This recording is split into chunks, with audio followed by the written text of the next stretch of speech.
ये वही यहूदी हैं जिन्हें सेकेंड वर्ल्ड वॉर से पहले कोई भी मुल्क अपने पास रखने के लिए तैयार न था। इनको जापान, जर्मनी, रशिया और दीगर ममालिक से तशद्दुद करके निकाला जा रहा था। पूरी दुनिया में जिनके लिए कोई जगह पनाह नहीं थी, तब फलस्तीन के लोगों ने इन्हें रहने के लिए जगह दी, जिसका बदला ये फलस्तीनियों के खून से दे रहे हैं। गजा की मौजूदा सूरत हाल किसी जहन्नम से कम नहीं। पूरी दुनिया में ह्यूमन राइट का तमाशा करने वाला मुनाफिक अमेरिका ऐसे खामोश है जैसे या तो फलस्तीनियों को ह्यूमन ही नहीं समझते या इसे नजर कुछ नहीं आ रहा। मगर सब चुप हैं, कोई आवाज भी नहीं उठा रहा, इस डर से कि कहीं हमारा अकाउंट न बंद कर दिया जाए। बात सिर्फ यही नहीं रुकती, बल्कि फलस्तीनियों का खून बहाने के लिए अमेरिका इसराइल को हर किस्मी मदद मुहैया कर रहा है। हर साल अमेरिका इसराइल को $3.8 बिलियन की सिर्फ दिफाई इमदाद देता है, जो इसराइल के कुल दिफाई बजट का 16% है। वहीं अमेरिका फलस्तीन मजलूम बच्चों के खातिर खाना और इब्तदाई मेडिकल एड गजा में पहुंचाने से कासिर है। इतनी मुनाफिकत क्यों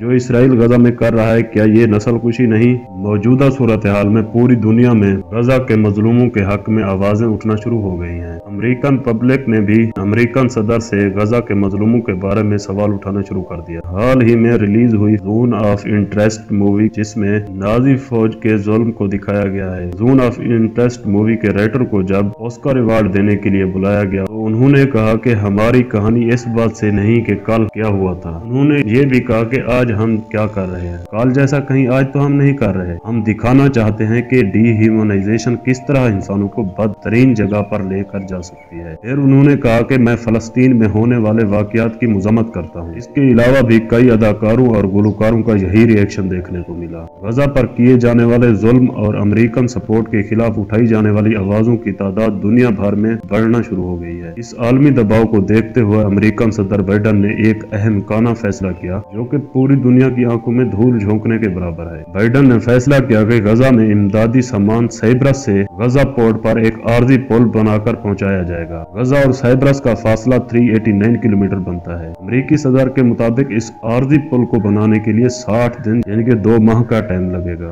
बाइडन इतना भी कम अकल नहीं जिसे ये नहीं पता जो मासूम बच्चे आज भूख से मर रहे हैं वो 2 माह बाद इस खुराक का क्या करेंगे। जो मरीज बगैर अद्वियात के आज मर रहे हैं वो 2 माह बाद पहुंचने वाली अद्वियात को क्या करेंगे। जबकि देखा जाए तो इसराइल पोर्ट अशदोद गजा से सिर्फ 25 किलोमीटर दूर है, जहाँ पे रोजाना बेस पर अमेरिका अरबों डॉलर के बम भेज रहा है जो गजा के बच्चों पर गिराए जा रहे हैं। ये बम इसराइल खरीद नहीं रहा बल्कि अमेरिका की तरफ से इमदाद है। इस तरह अमेरिका इसराइल को इस नस्ल कुशी में साथ देने के बावजूद इसराइल को कायल नहीं कर सकता कि निहत्ते गजा के लोग जो इस जंग में शहीद भी नहीं इन तक खाना और अद्वियात पहुंचा सके। इससे बड़ी मुनाफिकत की और क्या निशानी हो सकती है। इसराइल ने पूरी दुनिया के मीडिया को कंट्रोल किया हुआ है। किसी को भी गजा के मजलूमों के हालात दिखाने और वहां जाने की इजाजत नहीं। इमदादी सामान ले जाने वाले ट्रकों को रोक दिया गया है। गजा की पब्लिक भूख से मर रही है। कई दिन लाइन में लगने के बाद भी खाना नहीं मिल पा रहा। पूरी दुनिया बेबस नजर आ रही है। सबको अब भी ऐसे लगता है कि पूरी दुनिया पे कब्जा यहूदियों का है। सब बड़ी बड़ी कंपनियों के मालिकान यहूदी हैं। फेसबुक, ट्विटर का मालिक मार्क जकरबर्ग यहूदी है। ओपन आई का सीईओ सैम अल्टमैन यहूदी है। गूगल भी यहूदियों का है। प्ले स्टोर भी यहूदियों का है। जीमेल यहूदियों का है। एंड्रॉइड सिस्टम भी यहूदियों का है।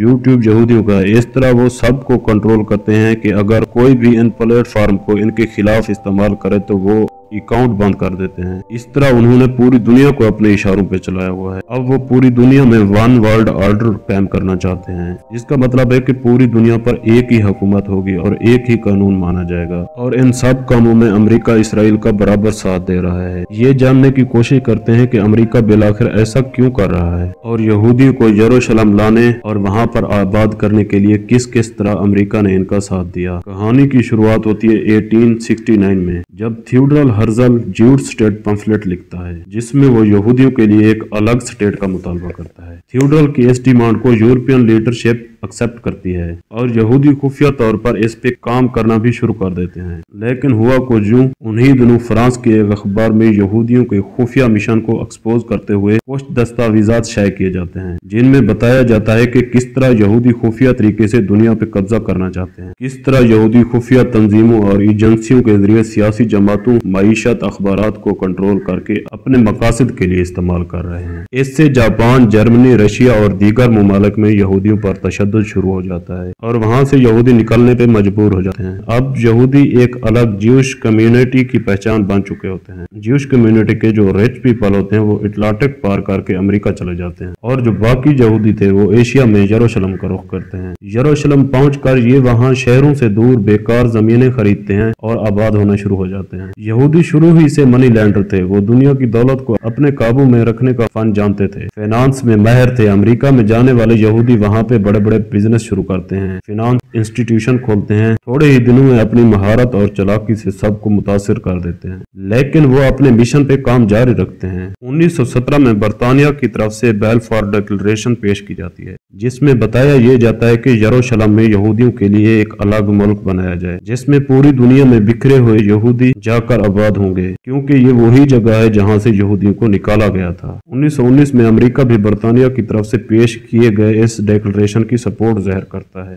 यरूशलेम में आबाद होने वाले यहूदी जो कि पहले जमीनें खरीदते थे, अब वो जमीनों पे कब्जा शुरू कर देते हैं, जो कि आज तक जारी है। इस तरह वो दुनिया से यहूदियों को यरूशलेम में इकट्ठा करना शुरू कर देते हैं। 70% फलस्तीन पे यहूदी जबरदस्ती कब्जा कर लेते हैं, क्योंकि इनको अमेरिका में मौजूद यहूदियों की फाइनेंस सपोर्ट मिलती रहती है। जो यहूदी अमेरिका में मौजूद थे वो अमेरिका के सिस्टम में अपना इतना असर पैदा कर लेते हैं कि अमेरिका इनके इशारों पे नाचने लगता है। वो अमेरिका में पॉलिटिक्स में फंडिंग शुरू करते हैं। 1948 को यहूदी इसराइल को अमेरिका की रजामंदी से अपना स्टेट डिक्लेयर कर देते हैं। सिर्फ 11 मिनट में अमेरिका इसराइल को एक अलग स्टेट भी तस्लीम कर लेता है। इस वक्त अमेरिका का प्रेसिडेंट ट्रूमैन था।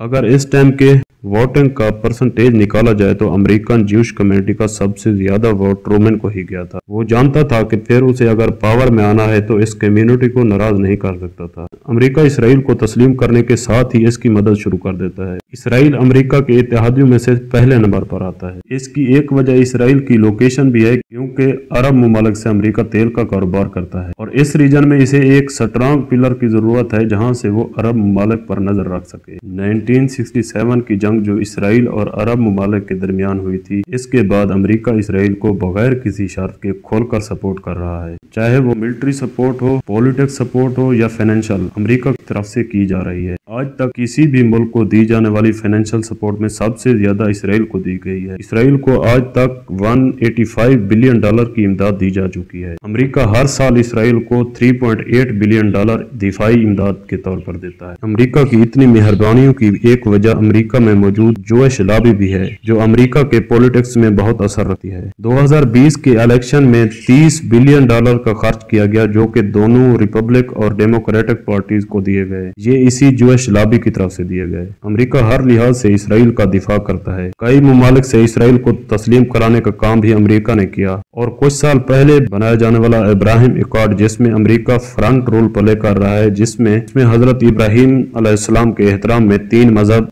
यानी ईसाई, मुस्लिम और यहूदी के तहत सऊदी अरब को कहल किया जा रहा है कि वो इसराइल को तस्लीम करे। अमेरिका इसराइल का इत्तेहादी का माशूक ज्यादा मालूम होता है। गजा में मौजूद रेफ्यूजीज जिनके पास ना खाने के लिए कुछ है, ना पहनने के लिए, ना अस्पतालों में कोई अद्वियात बाकी हैं। इसराइल ने दाखिली रास्तों पे पाबंदी लगाई हुई है। अमेरिका की मिलिट्री भी इस इसराइल का साथ दे रही है और इस नस्ल कुशी में वो बराबर की हिस्सेदार है।